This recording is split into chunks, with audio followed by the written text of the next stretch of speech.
নমস্কার। আজকের ভিডিওটা একটু অন্য ধরনের। নারী আর পুরুষ।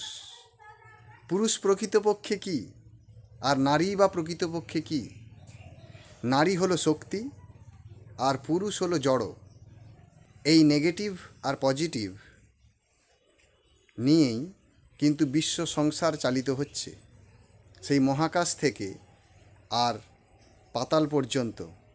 কিন্তু বাস্তবে যখন আমরা বেঁচে আছি, সেই নারী আর পুরুষ নামক যেই প্রাণী দুটি, সেখানে তার কি ভূমিকা এবং কি কর্তব্য আর করণীয়ই বা কী, সেটি কি আমরা জানি প্রকৃতপক্ষে?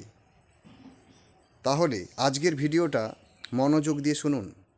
একটু ব্যতিক্রমী ঘটনা এই রকম। যদি নারী, প্রাচীন পুস্তক অনুযায়ী যদি নারী শক্তির আধার হন, তাহলে জড়বস্তু ওই শক্তির দ্বারাই পরিচিত বা পরিচালিত হন। যেহেতু পুস্তক অনুযায়ী পুরুষ জড়, তাহলে সংসার জীবনে নারী আর পুরুষ ভূমিকা নারীর অনেকটাই বেশি থাকে। যেমন স্ত্রী রূপে বা বান্ধবী রূপে বা নারী রূপে বা মাতৃরূপে একজন নারী যখন তার পুরুষের সঙ্গে বসবাস করেন, সেখানে তার সাংসারিক এবং আধ্যাত্মিক এবং সামাজিক জীবনে বেঁচে থাকার জন্য যেই শক্তিগুলোর প্রয়োজন হয়, অর্থাৎ শারীরিক, মানসিক, দৈহিক এবং অর্থনৈতিক, সেখানে পুরুষ তার কর্ম করার পেছনে একজন নারীর ভূমিকা অনেকটাই ভূমিকা পালন করে। এই কথাও বলতে শুনেছেন যে নারী হলো মায়ার স্রষ্টা।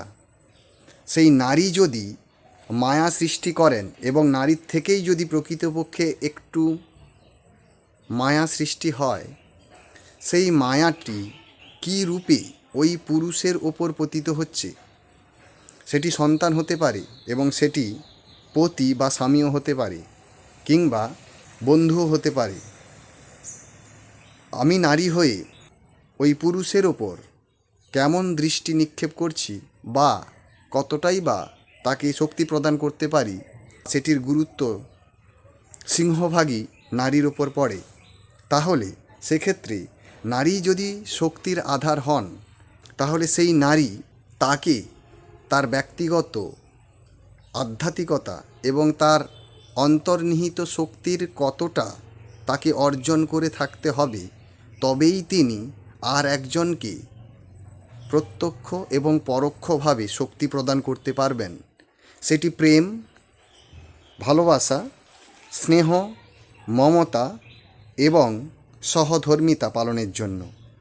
কিন্তু বর্তমান যুগে একটু পর্যালোচনা করুন এবং শান্তি মনে বোঝার চেষ্টা করুন যে এত কিছুই সাংসারিক জীবন এবং পারিপার্শ্বিক পরিস্থিতিতে সেই শক্তিদাত্রী বা সেই শক্তিদাতা, যিনি শক্তি প্রদান করবেন তার মায়ার দ্বারা, কারণ মায়াতেই তো জগৎ মোড়া।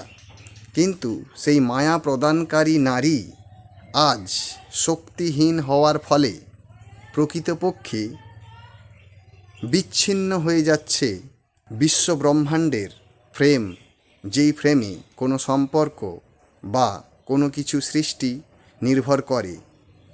তাহলে যেহেতু পুরুষ জড় আর নারী শক্তি, সেই শক্তিকে আরও শক্তিশালী হতে হবে সেই বিশ্ব ব্রহ্মাণ্ডের ফ্রেম রক্ষা করার জন্য।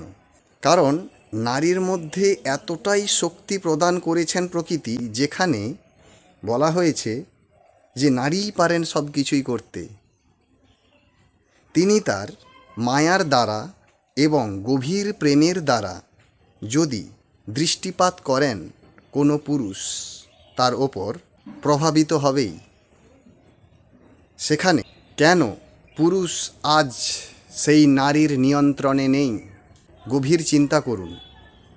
তাহলে উচিত হবে এটাই যে সামাজিক বন্ধন এবং পরবর্তী জেনারেশন তাদের জন্য এই শিক্ষাটা বা এই জ্ঞানের প্রতিফলন পৌঁছে দেওয়ার আমাদের কর্তব্য অভিভাবক আর অভিভাবিকা হিসেবে, যে নারীকে আগে শক্তিশালী হতে হবে, তবেই জগৎ মাতৃরূপে পূজা পেতে তিনি বঞ্চিত হবেন না।